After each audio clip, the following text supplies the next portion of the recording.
Okay, so this is Algebra 1, Semester 1. This is Chapter 2, Lesson 3, Chapter 2, Lesson 4.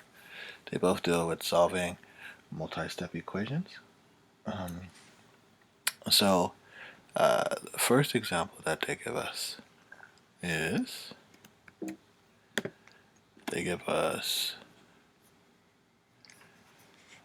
got it 1a, which is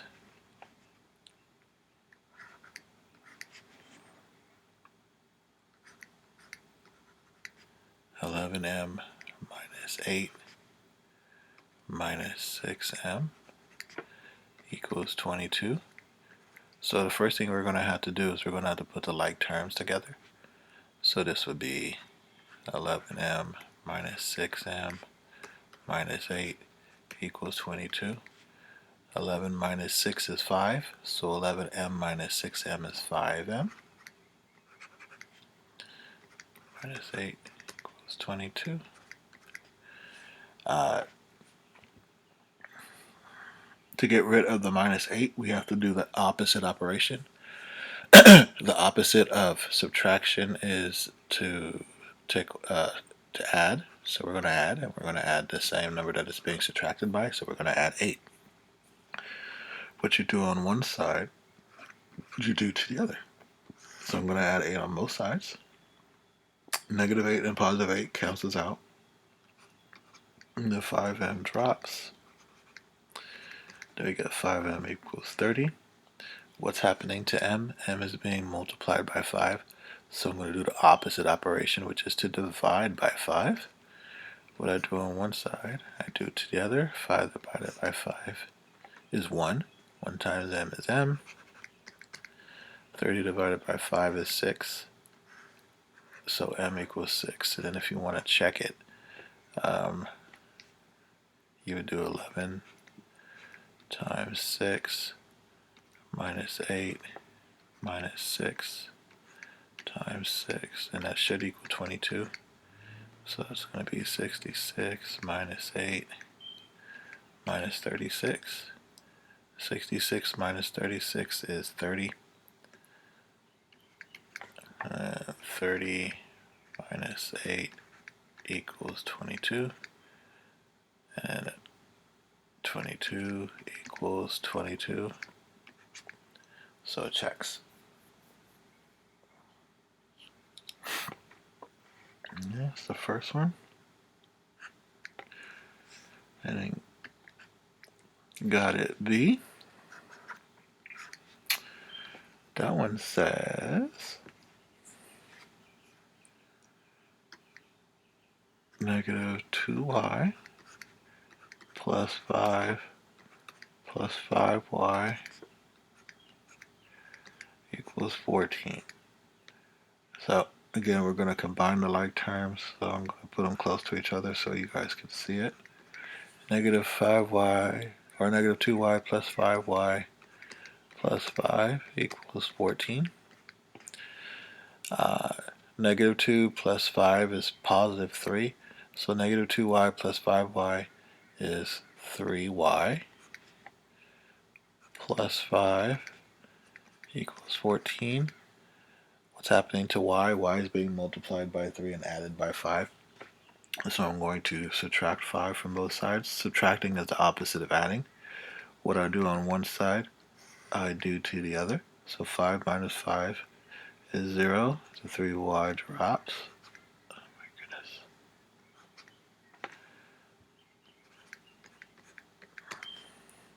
14 minus 5 is 9. Y is being multiplied by 3, so I do the opposite operation, which is to divide. I'm going to divide by 3. What I do on one side, I do to the other. 3 divided by 3 is 1. 1 times y is y. 9 divided by 3 is 3. Y equals 3. And you get negative 2, 3. This is the check. Plus 5 times 3. And that should equal 14. That's going to be negative 6 plus 5 plus 15. That should equal 14. Negative 6 plus 5 is negative 1.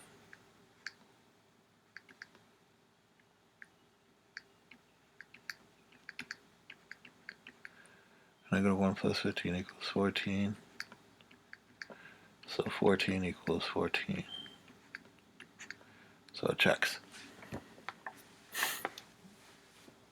So if the directions specifically ask you to check on a homework or a test, you must do the check. Like it says right there. We're not going to do any word problems. I'm not going to give you any word problems on the test. So it's not, to me, it's no need to go over it. Okay. The distributed property. So got it, number 3. We have 18 equals 3 times the difference of 2x and 6. First thing you have to do is you have to expand this out. This is not considered enough for you to. Well, there's 2 ways to do it. You could expand it out. I'll show you both ways. You can expand it out, or you can get rid of this 3. So this 3 is multiplying the parentheses. So since the 3 is multiplying the parentheses, I can do the opposite operation, which is to divide by 3. What I do on one side, I do to the other. So I divide by 3 on both sides. 3 divided by 3 cancels. So I'm just left with what's inside the parentheses, which is 2x minus 6. 18 divided by 3 is 6. Alright, then I ask myself what's happening to x right now. X is being multiplied by 2 and subtracted by 6. I'm going to do the opposite of subtraction, which is to add by 6. What I do on one side, I do to the other. That cancels. 6 plus 6 is 12. So 12 equals 2x. What's happening to x? X is being multiplied by 2. I do the opposite operation, which is to divide by 2. 2 divided by 2 is 1. 1 times x is x. 12 divided by 2 is 6. So x equals 6. And when I do the check,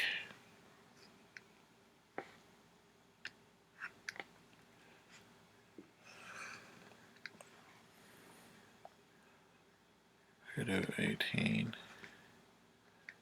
equals 3 times 2 times 6 minus 6.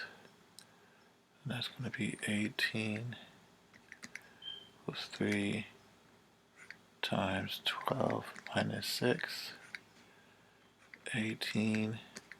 Now I'm writing out all these steps one by one. I mean, you can do some mental math and do it on your own, and you can save yourself and skip some steps. That's fine.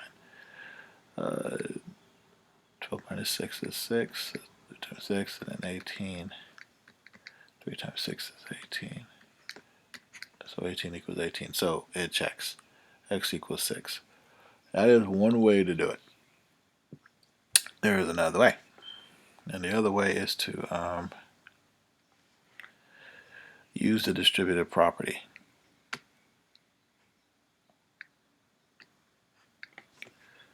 So we have the 18, 3 times 2x minus 6.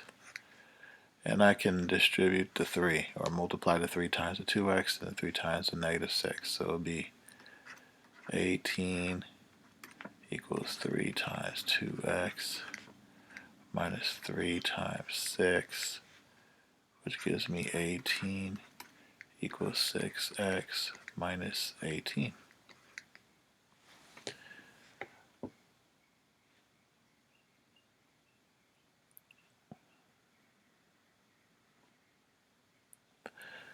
what's happening to x? X is being multiplied by 6 and subtracted by 18, so I'm going to add 18 to both sides.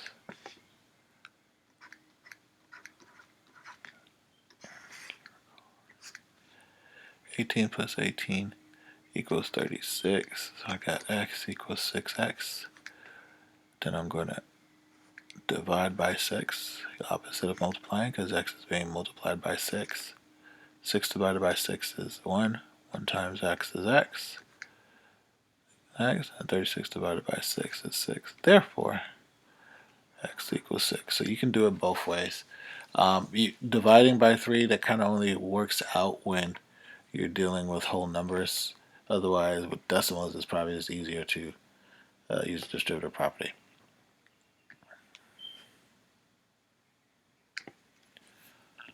Okay.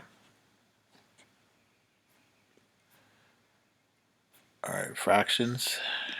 If you're dealing with fractions,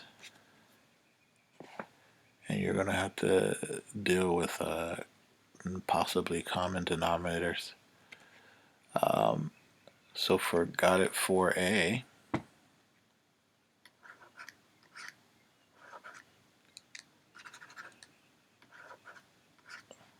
we have 2b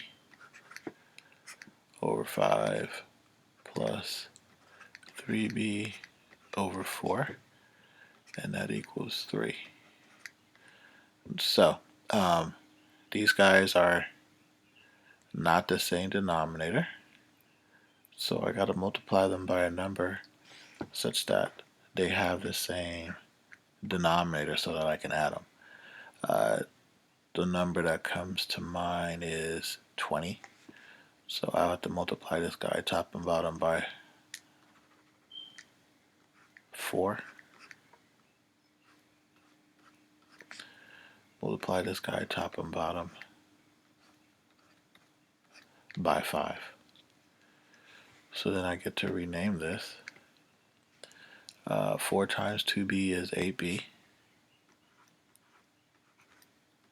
over 20. 3 times 5 is 15, so 5 times 3b is 15b, also over 20, equals 3. Once I get here, I could combine these guys so I can add them up. So again, I'm showing each individual step, but if you're comfortable with adding fractions, you don't necessarily have to show these steps. So remember, when you're adding fractions, you don't add the denominator. If they're the same, you keep the denominator the same, and you just add the numerator. So 8b plus 15b is 23b.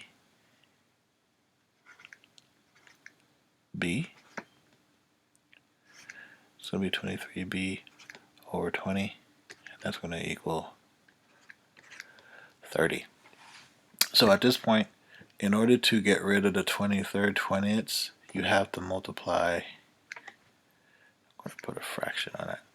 Multiply both sides by the reciprocal of 23 20ths.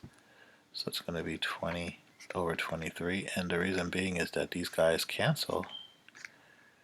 I'm just left with 1, so then 1 times b is b. So remember, the purpose of these problems is to solve for the variable or to make sure that the variable is all alone. What I do on one side, I do to the other, so I'm also multiplying by 20 over 23. Ooh, it's a weird, ugly number. Oh, that's why, because it's over 30. Crazy. Why would I just draw 30 there? Nutso.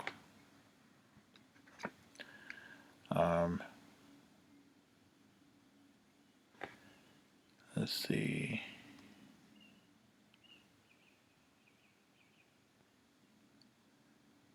Crazy number. Okay. So I get 60 over 23. And I cannot simplify that any further. So now I gotta check this. out of space for a check. Try to shove it in the corner here.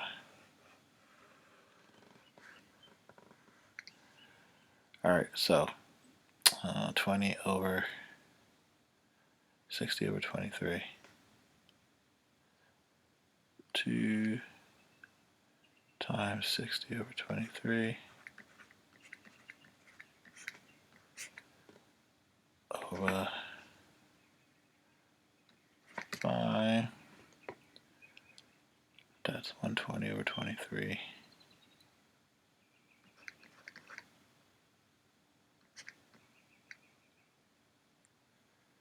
Times 5, so that's 15. Carry to 1, 10. That's 100 plus 15, so 115.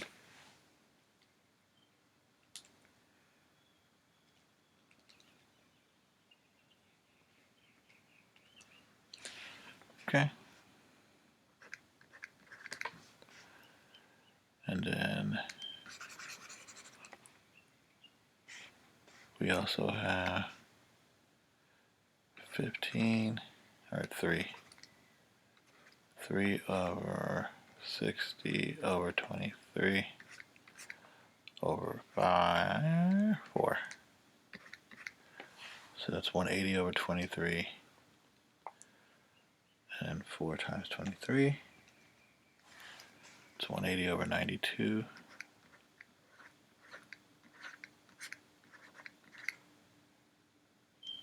And that should equal 3. That's an ugly, ugly number.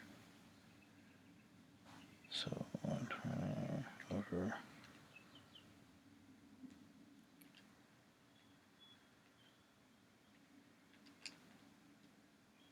And it works. So I turned these into decimals because it's going to be too ugly. So 120 divided by 115 is 1.04 approximately. 180 over 92 is 1.96. When I add them up, I get 3. So it checks. It's a very ugly, ugly, ugly number. Oh, don't even ask you to check. Duh. Alright, well, I won't check the next one then if it's going to be that ugly. Alright, so B, we have 1/9 equal 5/6 minus M over 3.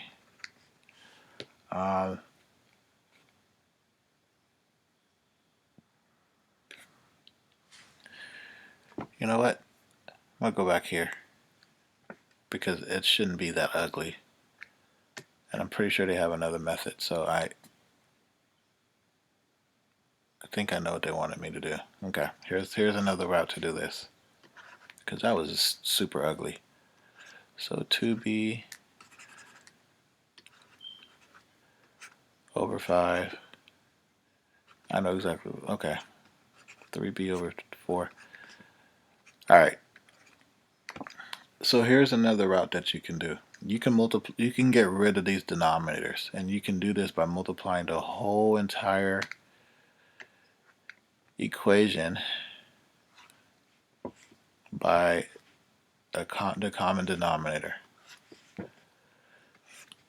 So what I'm going to do is, we already said that the common denominator was 20. So we're going to multiply this whole thing by 20. So it's going to be 2b over 5. I'm using the distributive property to multiply everything by 20 times 20 plus 3b over 4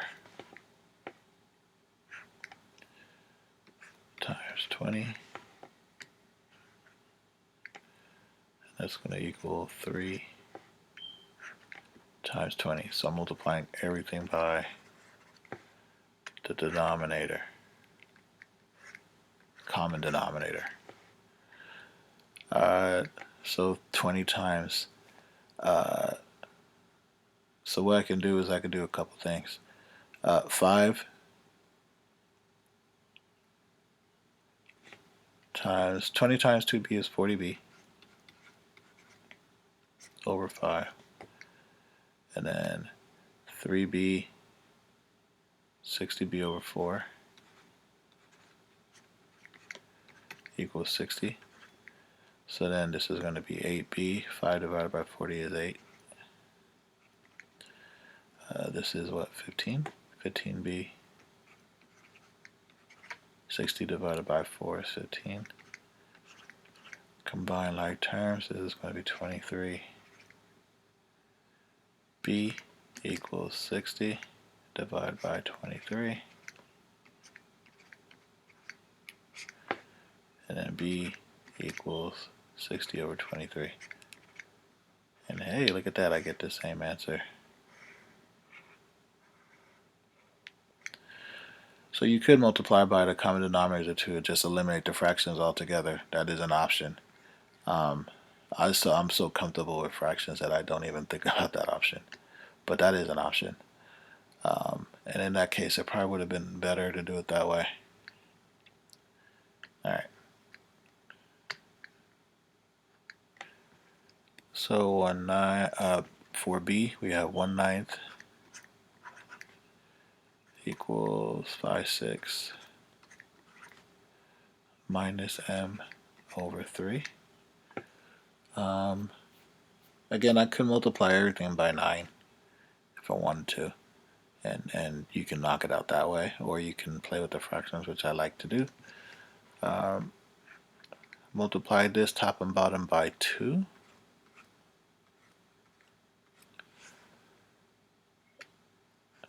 That gives me 1/9 equals 5/6 minus 2m over 6.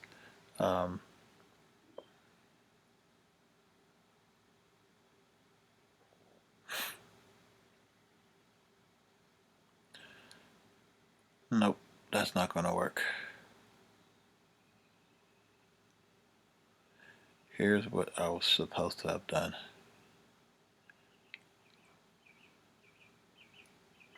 You could multiply everything by 9. It makes it easier to multiply everything by 9.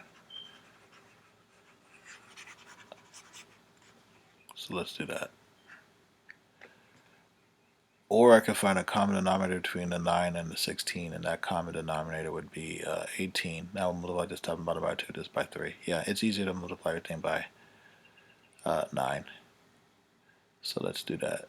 So I'm going to multiply this whole thing by 9. It just makes more sense. So I got 9 over 9. This is 9 times 5 is 45, so it's 45.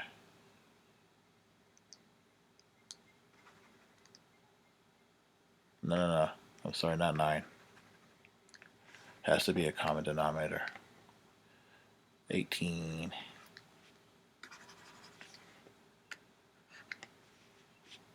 18 over 9. And then I'll go to like this. 5 times 18 over 6. And then m times 18 over 3. Alright, so 18 divided by 9 is 2. 18 divided by 6 is 3. And then 3 times 5 is 15. 18 divided by 3 is 6.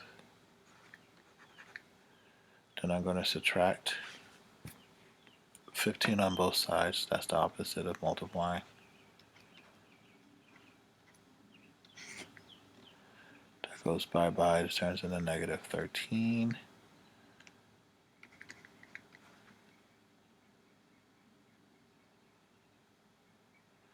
Huh.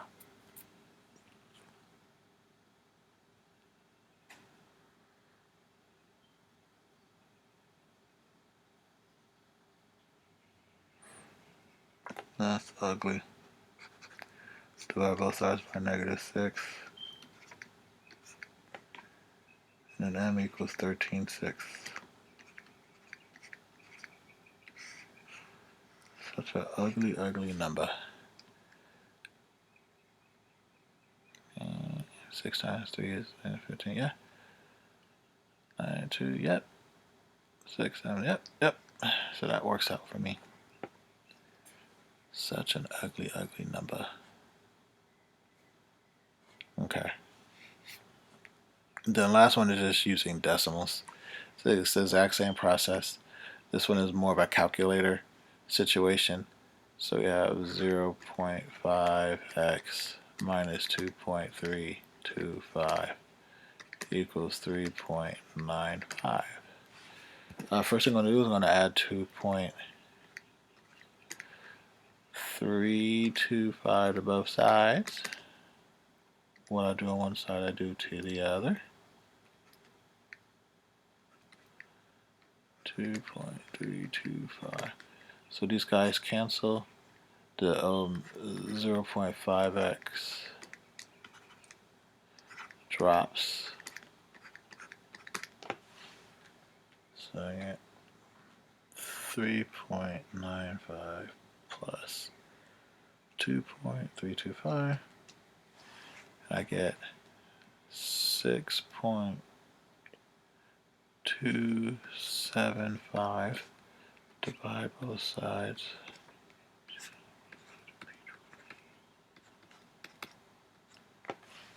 By 0.5.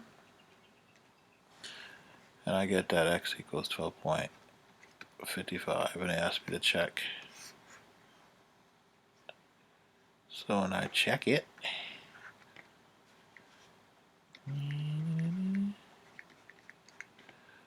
0.5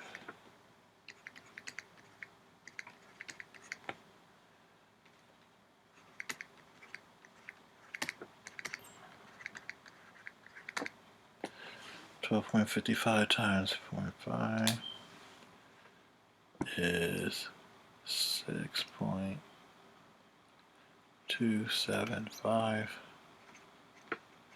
minus 2.325. That should equal 3.95.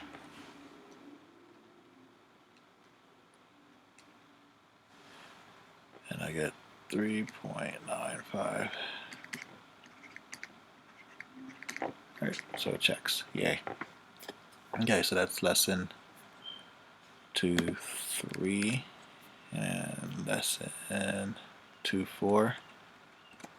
It's just variables on both sides. More the same. The only difference is, yeah, you got the variable on both sides.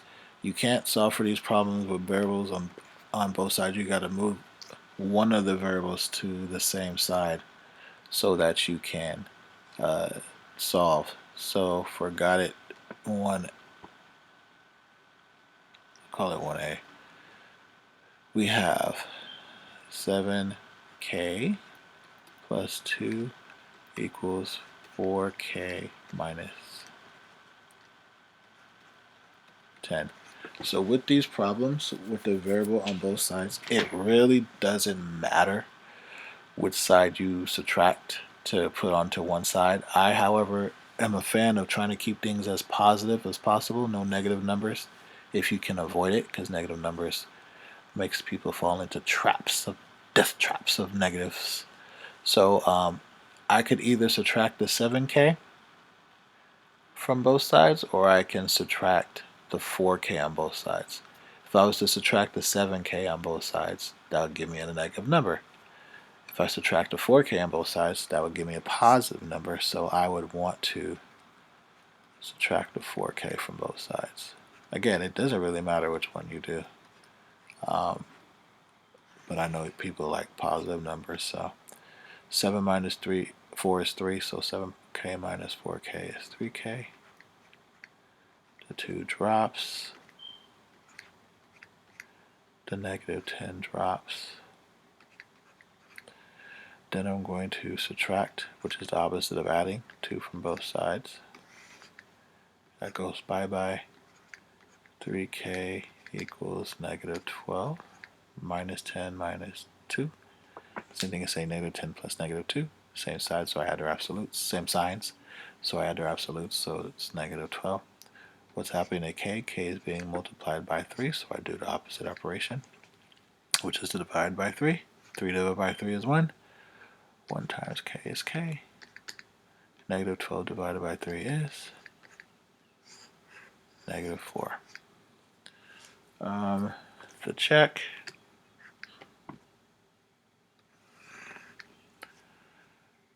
uh, 7 times negative 4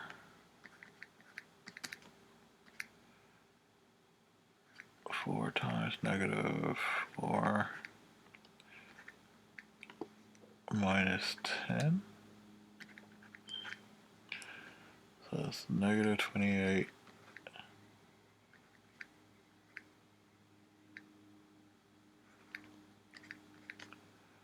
plus 2 equals negative 16 minus 10.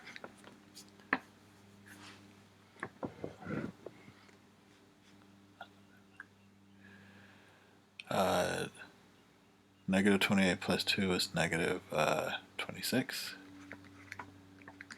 Negative 16 minus 10, same sign, I add their absolutes. That's going to be negative 26. So it checks. Okay, again, I'm not going to give you guys any word problems, so I wouldn't ask you guys to worry about that. Alright, using the distributive property on both sides. Alright, so with these, this is 3a.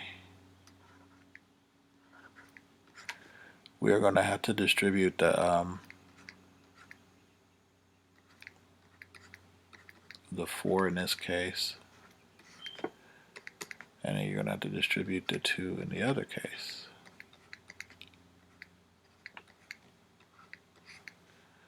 So 4 times 2y. I don't know why it keeps doing that.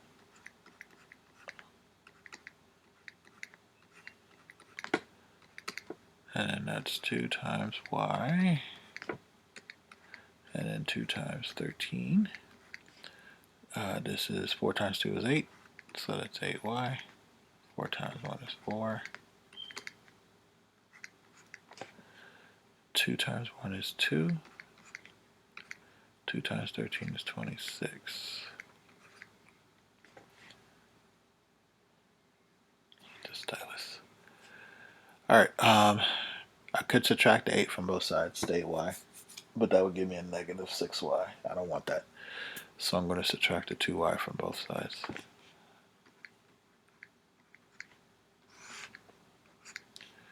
Eight minus 2 is 6, so 8y minus 2y is 6y. Then I'm going to subtract the 4 from both sides. I get 6y equals negative 30. Divide both sides by 6. Y equals negative 5.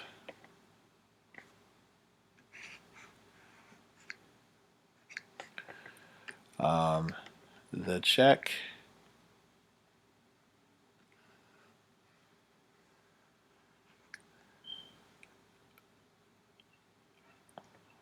So 4 times 2 times negative 5 plus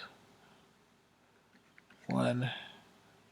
4 times 2 times negative 5 is negative 10 plus 1.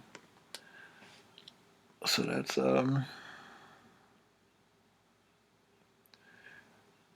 4 times negative 9. That gives me negative 36. So it's negative 36 on the left hand side. And the other side should also be negative 36. So 2 times negative 5 minus 13 is 2 times negative 18, which is negative 36. So guess what? Negative 36 on both sides. So it checks. Yay. Alright. B. I have 7 times the difference of 4 and A equals 3 times the difference of A and 4. Again, I'm going to use the distributive property.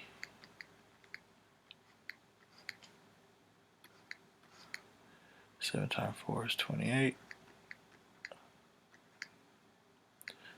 7 times A is 7A. 3 times A is 3A. 3 times 4 is 12. If I subtract 3A from both sides, that gives me a negative 7A, so I'm going to add 7A on both sides so I can have a positive number. 28 drops. 7 plus 3 is 10, so 7A plus 3A is 10A.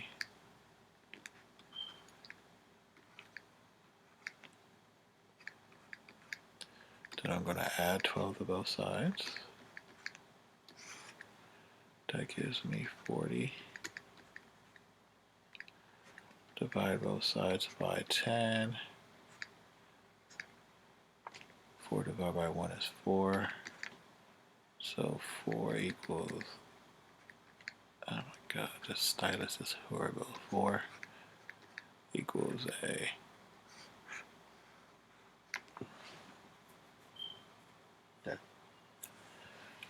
My check.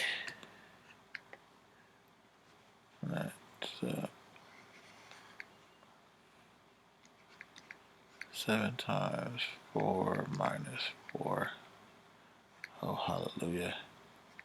Equals 3 times 4 minus 4. 4 minus 4 is 0. 4 minus 4 is 0. 0 equals 0. Checks. Lovely. Alright, so identity. So when you go through some of these, you can get two other scenarios. You can solve for your variable, your x. You can also have a situation where you go through the math and you find out that if you keep going and going and going, eventually you're going to get, I call it 0 equals 0, but you can stop before then.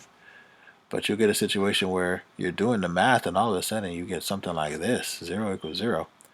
And you're like, well, what in the world? What the world is going on? When you get a situation like that, you're dealing with something called an identity. And an identity is a situation where it doesn't matter what x you put in, the answer will always be this, they'll always equal each other. There is no one answer. The answer is all the answers. So x equals everything. Or in the mathematical terms, all real numbers.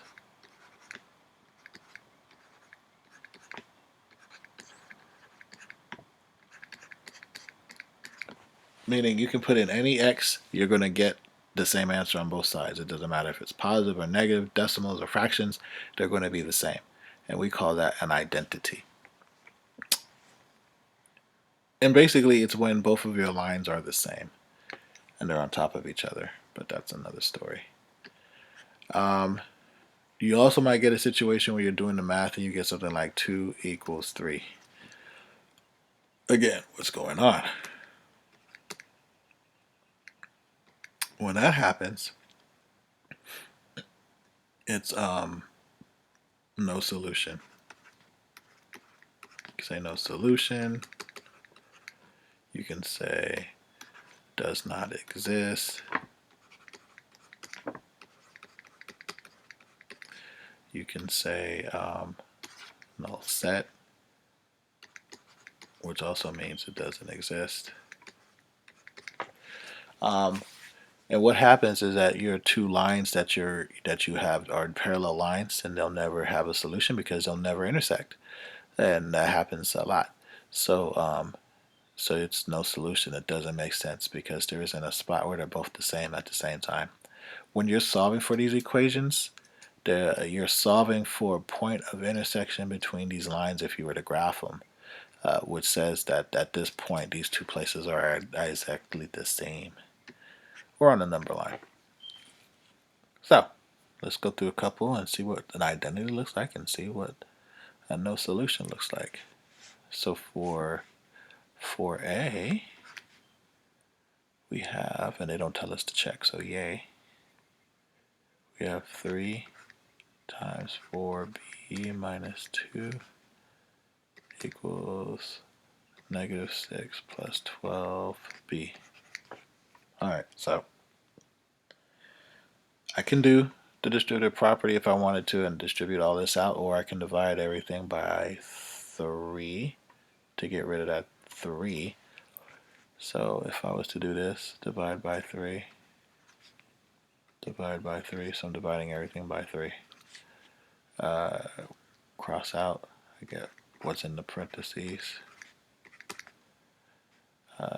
3 divided by, or negative 6 divided by 3 is negative 2. 12 divided by 3 is 4. Okay. I can subtract 4b from both sides.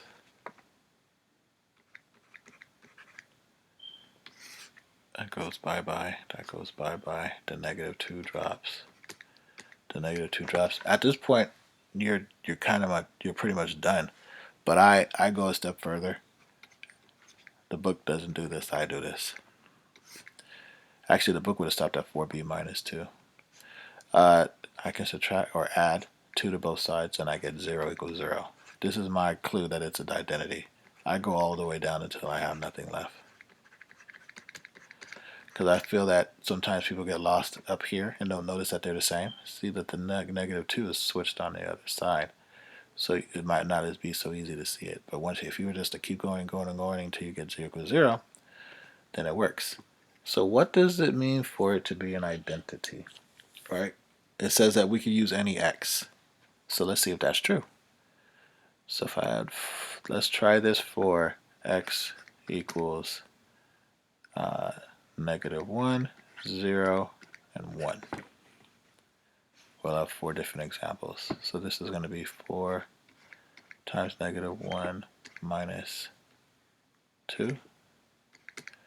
And that should be the same on both sides, right? Actually, no, let's do the original equation. So 3 times, change the color, 3 times 4 times negative 1 minus 2 should equal negative 6 plus 12 times negative 1. So we have 3, 4 times negative 1 is negative 4 minus 2, negative 6 plus negative 12. Negative 4 minus 12 is negative 6.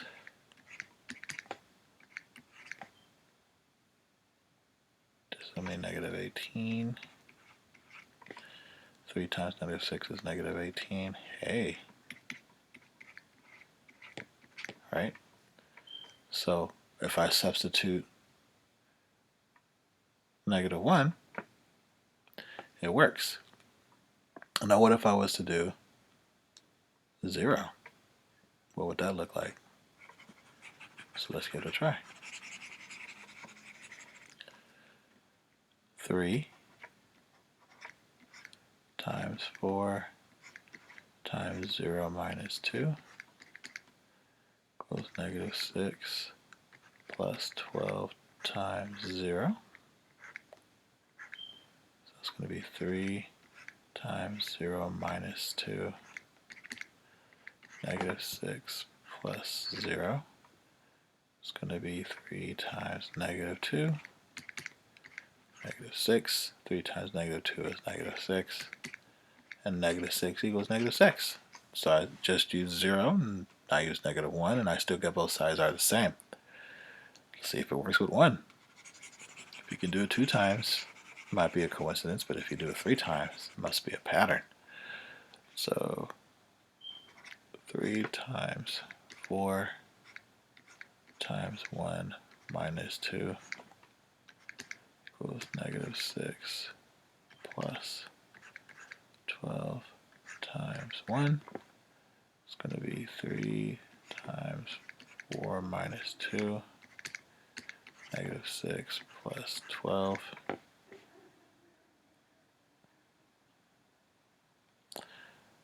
3 times 2 equals 12, and then, I'm sorry, 6. And then 6 equals 6. And hey, it works again. So this is clearly an identity. It doesn't matter which x that I put in or substitute into here. You're going to get the same answer no matter what. I would go all the way down until I get 0 equals 0, but you could have stopped right here at the 4b minus 2 equals, they did negative 2 plus 4b, but that's the same thing. They just switched to 4b to negative. You could have stopped right here and got an identity. But I like to go all the way down to 0 equals 0. Okay, so that's that part. And then 4b,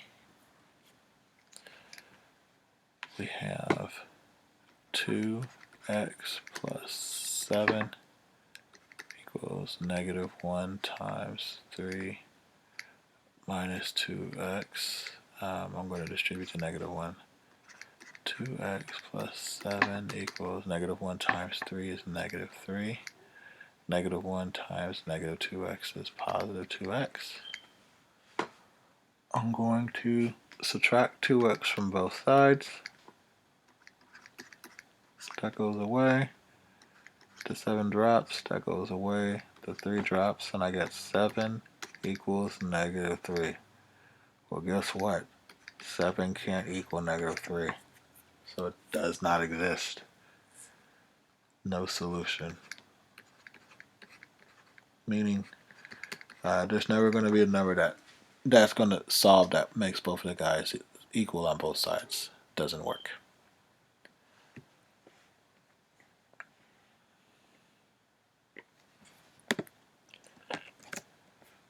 Okay, so that's it.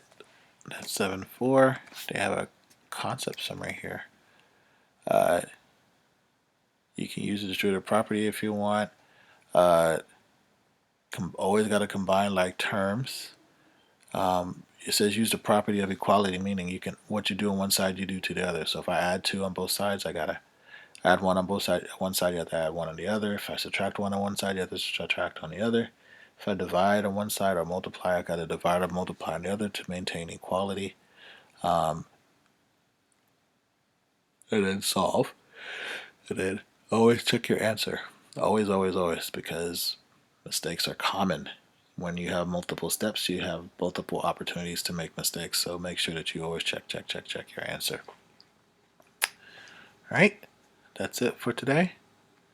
I hope you guys have an excellent rest of your day.